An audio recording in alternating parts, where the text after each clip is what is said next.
You're listening to the Diplomats podcast on Asian geopolitics. As always, I'm your host, Ankit Panda, joined as usual by my colleague of the Diplomat, Prashant Parameswaran. Thanks for joining me, Prashant. How are you doing this evening? Good, how are you? I'm doing well, Prashant, and I'm really looking forward to this podcast since I've been teasing it on the past few episodes. We're finally going to revisit the Philippines, whose new president, Rodrigo Duterte, has stirred up quite a few headlines in the recent weeks. Indeed, we did a podcast on Duterte about a month ago, but I think we jumped the gun a bit. Some listeners, especially regular subscribers, might recall that we discussed Duterte's remarkable insult against U.S. President Barack Obama before the ASEAN summit in Vientiane. Unfortunately, we jumped the gun. Since then, there's been quite a lot going on with the Philippines, especially, that has called on, has made some commentators think that we're witnessing something like a tectonic shift in the geopolitics of the Asia Pacific. Since this is a podcast on the geopolitics, it seems like an appropriate topic to take on. So, Prashant, I'll turn it over to you in a second, since you actually wrote a very in-depth and sober article looking at Duterte and what his foreign policy actually implies about where the Philippines sits between the United States and China. But first, I want to talk about Richard Nixon, and that's not entirely a non sequitur. I've actually been thinking a lot about a Nixonian strain of thinking in foreign policy, specifically Nixon's madman theory, when I watch Duterte's messaging and rhetoric in various places across the Asia Pacific.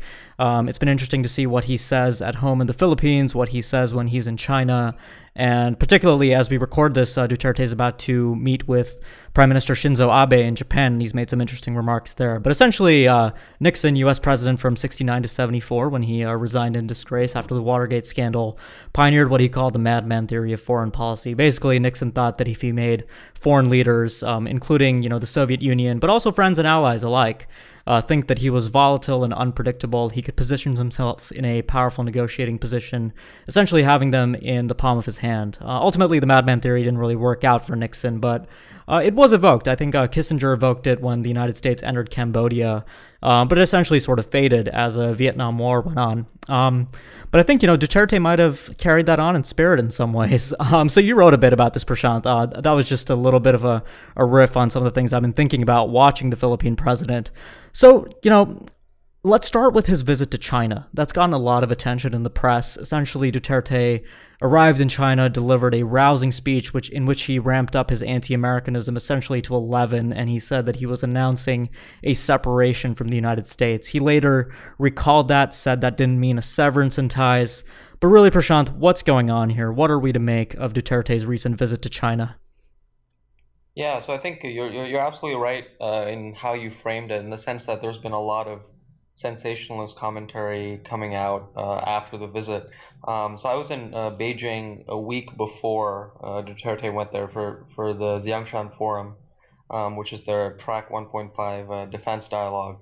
And even then, there were some very seasoned observers of the Philippines in China who were cautioning against trying to read too much into the significance of his visit. In spite of the fact that there were several deliverables that were planned, there was a very cautious approach that the Chinese were going to take towards him, precisely because, as you pointed out, they know that even though he has said that he's going to reverse what the Philippines has had in terms of its policy of the last administration, which is moving appreciably closer to the United States and away from China, despite the fact that he's seeking to reverse that, it's still far too early to see what exactly that means. And even his advisors have been bending over backwards to warn that when he says something, you should not take it at face value. Right. You should wait to see if there are any things that are being implemented. You should wait to see if the bureaucracies confirm or deny what he's saying. And you should wait, if he's talking about other countries, to see what the other countries are saying in response to what he's saying. So I think there's a lot of caution all around, from his advisors, from the international community, and even from those close to him. I think his spokesperson, I mentioned in the piece as well, came out and said, exercise your own creative interpretation when it comes to what Duterte says, because it's anyone's guess what he actually means. Right. So one of the things I've really liked in your writing about Duterte is that you take the long view of Philippines politics and Philippines leaders, and you point out that even though the Aquino administration, since the Scarborough Shoal standoff in 2012, was decisively pro-American and pursued a policy regionally that was very favorable to American interests, that hasn't always been the case in the Philippines. And even with Aquino, I mean, I think I actually recall that, if you recall, when the Nobel Committee awarded Liu Xiaobo the Nobel Peace Prize, the Aquino administration actually, to avoid upsetting China's sensitivities, didn't, stand up for that and didn't actually attend the ceremony. So, it wasn't always the case in the Philippines that, we've had extremely pro-American governments like the Aquino administration since 2012. So can you talk a bit about the history there, just so some of our listeners who might not be as familiar with Philippines politics as you are sort of have the broader picture of where this country's foreign policy is coming from? Sure. I mean, so I think the important part with the Philippines is to understand sort of the baseline. So the baseline is, I mean, this is a country that has a long-standing alliance with the United States, and that's sort of been consistent throughout, even though the alliance and the pace of the security cooperation has kind of ebbed and flowed over time. The relationship with China, there's been waves of sort of problems followed by periods of rapprochement. So in the 1990s, there was a period of South China Sea assertiveness by China before this wave, where you saw China take mischief reef, and then you had a succession of presidents, including Fidel Ramos and Gloria Macapagal Arroyo, who sought to then sort of engage China more, even while they were pursuing better relations with the United States. And I think that's where Aquino comes in, because, as you correctly pointed out, it's not like Aquino came in and immediately said he was going to be anti-Chinese. There were a succession of events in the South China Sea, and that's why Aquino eventually took a harder line in terms of China, and that's why they filed the case. And in fact, I mentioned in the piece as well, there were efforts late on in the Aquino administration to try to fix the relationship with China. Unfortunately, the fact that the Philippines filed a South China Sea case against China was seen by Beijing as being something that was very provocative. So that didn't really get anywhere eventually. So in many ways, the Chinese, in fact, some Chinese commentators, even before Duterte came to power, were already saying, oh, this is great. We have a new administration, and irrespective of who the new president is, we're going to have somebody who we can work with more so than the Aquino administration. I think they just didn't see the extent to which this was possible. I don't think anyone could have predicted how this was. But going back to your earlier point about what the trip actually achieved, I think it's really important for listeners to note there's been a lot made of these agreements that were signed, 13 agreements, billions of dollars signed. It's really important to look at the specific agreements. I mean, most of them are memorandums of understanding. We don't have full disclosure as to what these agreements contain. The Philippine Senate, as I mentioned in the piece, is actually planning on opening an inquiry, they say, to figure out what exactly is in these agreements, because no one has any idea. And if you look at some of the press reports coming out recently, the Philippine police recently disclosed that they came back with boxes of equipment that they got from the Chinese to assist with law enforcement cooperation. And no one knows exactly what the content of these boxes are. And so we don't know the extent to which the cooperation is already ongoing. And so it'll be really important to see exactly what the specifics are in these agreements. And also, more generally, whenever you see anything signed by this administration, I think it's going to be really important to look at the details. Absolutely. Just on one of the details, I thought it was interesting. The optics here are particularly bad, is that one of the agreements involves CCCC dredging, one of the companies that was involved in helping China dredge up its 7 artificial islands in the Spratlys, doing some work in Davao and Manila in the Philippines. So that's not great optics right there, and might have some public opinion blowback. But I wanted to... yeah, go ahead. Sorry? And it's reclamation too. Yeah, exactly. Land reclamation, which is exactly what we've seen in the Spratly Islands. So that is, not the best optics, like I said.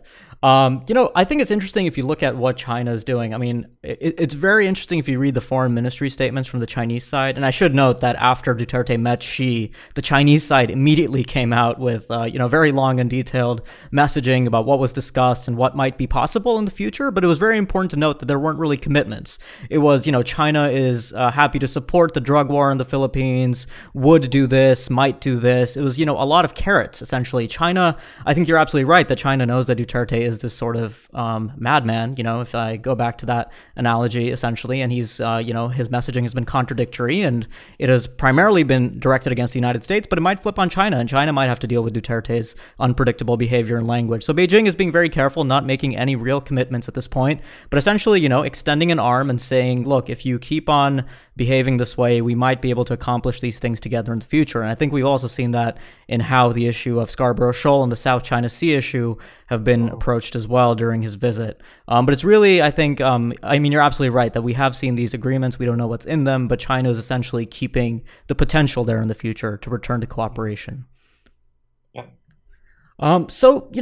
Let's talk a bit about Duterte as a personality. I mean, it really seems like, Prashant, if there's something we can observe about Duterte, maybe for sure, I mean, he is a very unpredictable figure, but it really seems like, deep down under his skin, he is anti-American. He has, talked about his mistrust of the United States and through a variety of ways, everything from talking about colonial area atrocities in the Philippines to even commenting on how he didn't like the way the U.S. visa officer looked at him once when he wanted a U.S. visa to go visit his girlfriend. Yeah. So really, I mean, this varies between the historical, the personal, but really it seems like it's something that's really embedded within. And what's interesting is that the United States, I thought, for the first 4 months, they really had no idea how to deal with this. I mean, you had State Department spokespeople essentially shrugging their shoulders, expressing bafflement, but in the past week, we've seen, Assistant Secretary for East Asian Pacific Affairs, Danny Russell, express concern in Manila about Duterte's behavior. Earlier today in New York, Director of National Intelligence James Clapper described Duterte's behavior as bothersome.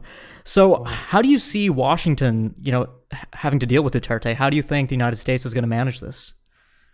Yeah, I think you're right in the sense that initially there were some folks who thought this was kind of going to be just the president saying things but not really following up on anything, and that perhaps after a few of his comments, if they didn't respond, it would just kind of go away. But it's now clear that he's very determined to continue on this path, and it's not even clear whether this is going to have any actual implications in terms of the working level, right? So one of the interesting things, and I mentioned this in the piece as well, is the Philippines Defense Secretary was asked recently during his confirmation hearing whether the Duterte administration would actually move forward with any of these things. There have been all these statements about ending bilateral exercises, ending the so-called Enhanced Defense Cooperation Agreement that was signed in 2014,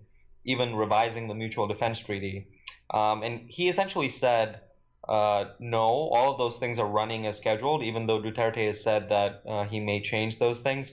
But he also said, interestingly, that Duterte has asked him to present findings on all the aspects of U.S.-Philippine security cooperation during an upcoming cabinet meeting next month, and that all the members of the cabinet, including Lorenzana himself, the defense secretary, would be pitching in and giving in inputs, and then Duterte will decide what he's going to do. So essentially, I mean, it has evolved to a situation where there could potentially be some actual changes in the way that U.S.-Philippine security cooperation actually works. Now, the issue is, and maybe the saving grace of the United States is, and other countries is, so far, Duterte hasn't demonstrated a great amount of knowledge about the U.S.-Philippine relationship in terms of its specifics, right?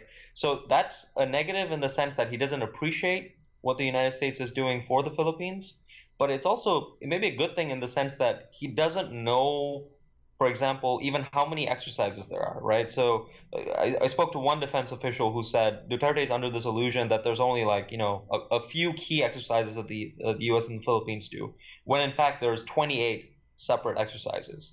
So when he talks about canceling exercises, I don't think he knows the depth and the range of cooperation.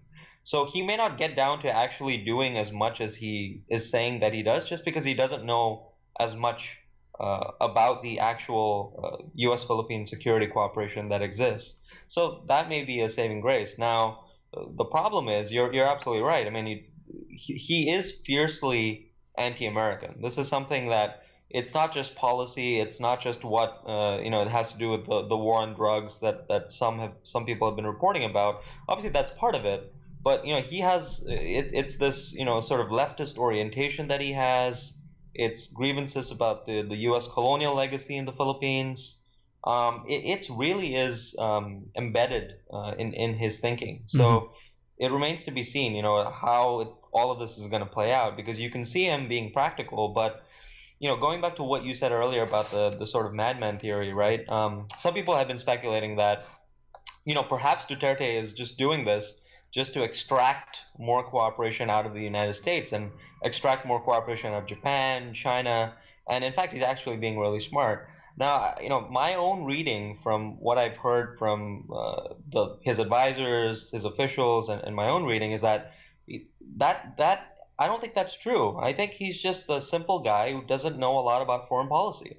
He knows a lot about domestic policy. He knows a lot about governing because he was a mayor for over 2 decades, but he has no idea about U.S.-China relations. He has no idea about conflict, about war. He has no Right. idea about these exercises Yeah, I that the think U.S. and the Philippines have. Yeah, So, I think you're absolutely right. I mean, yeah. so, one of the things, and look, I don't want to oversell this madman thing. I don't think it actually explains it, but just looking at Duterte, it's something that I was thinking about. But, you're absolutely right. Actually, before I forget, I really want to bring this up on the podcast as a point that illustrates exactly this. I mean, if you look at what Duterte's been saying about the South China Sea, which I watch closely because, I've been following the South China Sea disputes for a while, he's essentially proposed everything from, talking to China about joint fishing around Scarborough Shoal, but at the same time, he's gone on right before his Japan trip suggesting that he wants Japan to be part of multilateral talks with China to resolve the Yeah. South China Sea disputes, which is just absolutely, I mean, if you understand the South China Sea disputes, you understand why that would be absolutely inimical and offensive to the Chinese, right? So, I mean, I think you're absolutely right that he really, in this sense, he's far less of an internationalist than Aquino might have been. He's, if not disinterested, then he's just maybe just not interested in the details of these foreign issues. He really thinks that, he could say one thing one day, say the opposite the other day, and diplomatically it won't really matter. Audiences in these countries aren't really looking at him that closely, but he would be mistaken about that. I mean, I think that assessment is right. And I do want to shift a bit and talk about the domestic aspect of everything that's going on here because I have a few questions for you actually on this regard. I mean, one of the things I think is really curious is the civil military dynamics here with Duterte. I mean, I found it interesting actually. The Rappler reported that more so than any Philippines president in the post Marcos era, Duterte in his first, I guess, 100 days has addressed military audiences the most, which I thought was very interesting, especially given his attempts to rebalance things quite a bit. And on one side, there's the cynical read that he knows the value of the military and might eventually want to pivot to something like martial law and knows that he would need the military on his side. The other side is that he knows that if he is going to pursue his anti-American agenda, bureaucratic impulses within the Philippines military might resist that, and coup risk might actually rise in the Philippines. I mean, obviously, both of those scenarios are quite far-fetched at the moment, but I wanted to get a sense of what you think about the civil military dynamics here with everything Duterte is trying to do. Yeah, I think it's a really important point. I mean, how he's been visiting all these military camps and delivering speeches to show soldiers, and not just the speeches and the visits, but really how he spends time talking to them individually. Sometimes has food and drinks with them. They really get along with him, and then it's really a genuine relationship that's being formed. Now, as to why he's doing it. It could be all of the above. It could be one or more of these factors. But one of the interesting things that he's on record as saying, even before he ran for office, as saying that if you want to establish a strong government, the two pillars are going to be the police and the military, and that's what you have to get right. And he was asked about the role of Congress. He was asked about the rules, or the role of various institutions, and he said, yeah, Congress, they're going to make noise. I understand that they're going to have opposition, but as long as I have the military and the police on my side, I think I'll be able to govern this country. So definitely, I think that that has a political bent to it. I mean, uh, his courting of the military. Now, as for a coup, I mean, obviously, given the Philippines' past history, one can rule out the possibility of that happening. I think, at least for now, his support is sufficiently high. I think where you might get into it is perhaps later into his term when he tries to take on some of his more controversial measures. I mean, in the Philippines, usually you see the first year in office is when a president tries to find his feet both domestically and internationally, and that's when after that you'll see the opposition coming out in Congress and in various places. In Duterte's case, when it comes out, it might actually be a lot fiercer, just because he's trying to change so much in the Philippines. I mean, he's talked about a federalist government. He's in the process of conducting two peace processes, right, with Right. the Muslim rebels and also the communists. And the communists in particular, that's a sore point for the military because a lot of these leading military officials were involved in arresting these communists, right? So the fact that he's now asking for those rebels to be freed is really a point of pride for them that he's sort of trampling on. So it'll be really interesting to see how that pans out in the future. But definitely, you're right to point to the civil military dynamic as being something to watch very closely in the Philippines moving forward. Yeah, he might have taken a little bit of inspiration from Juan Manuel Santos and his recent Peace Prize, although that didn't work out quite that well for Colombia. I mean, one final thing I'll note with the military is that I think there might be a divide between the rank and file and the leadership. The leadership might be a lot more concerned with, the equipment and the prestige associated with the U.S. alliance and might be particularly sensitive to that, but also on the point of the communists that you make, which is very well taken. Prashant, I want to pivot, as the final conversation in this podcast, I do want to talk a bit about public opinion, which is something that we both wrote about recently. We got the third quarter data out of the Philippines showing public opinion data, and it showed that Duterte's public support was still very strong in the country. The Social Weather Station survey showed his net positive rating at 64, which is quite high for any leader. But you wrote a very detailed piece about this, so I wanted to give you an opportunity to kind of talk about some of the dynamics driving public opinion. And obviously here again, it's instructive to take the long view of Philippines politics and look at previous administrations. So do you want to talk a bit about that? Sure, yeah. I think, two things that would be really important to stress. I think you're absolutely right to say that, his popularity is still sky high, even relative to some of the other presidents. But what I mentioned in the piece is sort of two critical things. One is, even though his popularity is pretty high, it's not that much higher than where any of his predecessors were at the very time that they did when they initially took office. So if you look at Aquino's rating when he came in, it was about 71%. Duterte's at 76%. So it's sort of 4 or 5 points ahead of some of his predecessors. But more importantly, it's really important to distinguish between overall popularity and support for some of his specific policies. So the fact that Duterte enjoys sky high popularity rating, I mean, the other social weather station poll that came out just as he was going to China showed that the United States had a plus 66 net satisfaction or trust rating, but China had a negative 33% Mm-hmm. trust rating.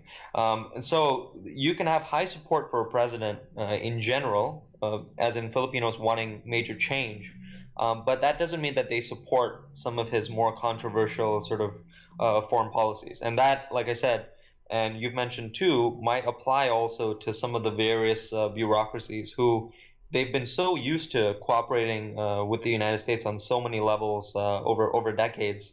So if you see a wild swing away from that, I can't see them not reacting strongly if anything happens to the actual direction of the U.S.-Philippine relationship. Absolutely. And here I actually want to plug one of the older podcast episodes where I interviewed an American who had traveled with Filipino activists to the South China Sea to Scarborough Shoal. And I just want to raise that because, when you talk about the South China Sea issue in the Philippines, I think it's often left out of a lot of international coverage that it is a nationalist sore point in the country, and certainly will, affect public opinion. Like, for, Arroyo, for example, that was a big pressure point with, essentially when she went too close to China, which again, you talk about in your piece, Prashant.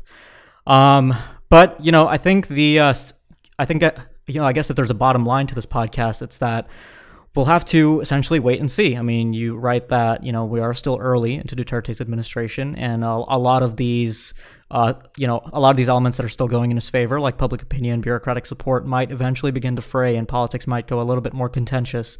And certainly we'll have to see, how China decides to play its cards. It's laid out a bunch of carrots in front of Duterte, but it still has its sticks. I mean, as we speak, Scarborough Shoal, the status quo still hasn't changed. I mean, Filipino fishermen still don't have access, and that might change. It might not change. There's a lot to watch for here, but hopefully this yeah, go ahead. One thing to mention, since he's in Japan now, I thought I should mention that we talked a lot about China. We've talked about the United States. I think it's really important for listeners and others to sort of keep in mind what we've been talking about offline as well, which is there's a lot more to Philippine foreign policy than just the United States and China. And I think Japan is a good reflection of that. We haven't seen what he's going to do with Australia.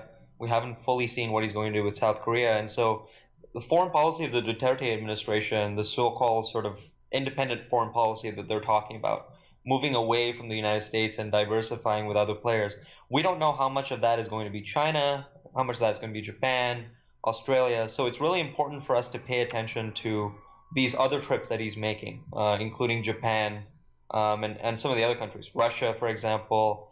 Is he going to have a high-level meeting with the next U.S. president?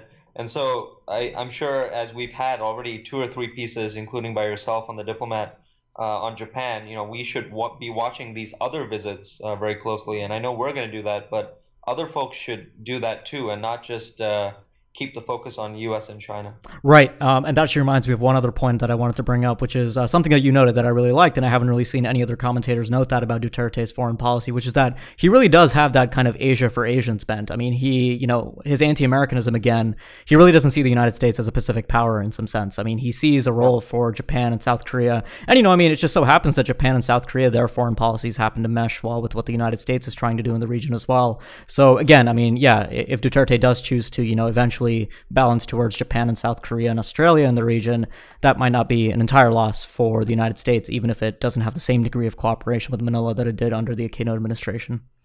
Yeah, and that's going to be important when we sort of get to the Philippines ASEAN chairmanship, because there's an opportunity to advance regional economic integration, and sort of, if you're going for this East Asia, Asia for Asians agenda, and you have the chairmanship, that's an excellent opportunity to advance it in the economic front.